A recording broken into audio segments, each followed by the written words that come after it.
చెప్పిండే matter ఏంటంటే అక్కడ దాని మీద తప్పు ఆయన ఒప్పుకున్నారు పడా చైర్మన్ అందు గురించి ఫ్లెక్సీని వాళ్ళే తొలగించారని చెప్తున్నారు.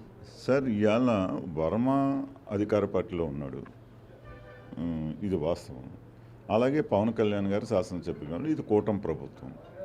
కూటమి ప్రభుత్వంలో అధికారులు వచ్చి వర్మ అతను గట్టిగా అడుగుతుంటే ఏదో రకంగా సమస్య క్లోజ్ చేయడానికి సారీ సార్ అని అతను అధికారులు ఎంతవరకు సార్ వాళ్ళు ఏం చెప్తారు చెప్పండి. అవతల పవన్ కళ్యాణ్ గారు శాసనసభ్యుడిగా ఆయనకి సమాధానం చెప్పుకోవాల్సిన పరిస్థితి.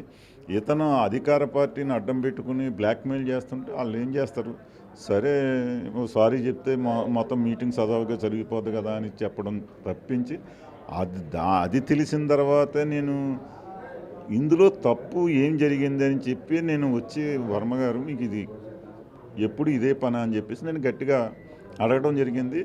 కూటమిలో ఉండగా జనసేన పార్టీలో ఈ సంవత్సర కాలంలోనే చూసినటువంటి వర్మ మాట్లాడినటువంటి మాటలు మీకు అన్ని మీ మీడియా సోదరులు అందరికీ తెలుసు.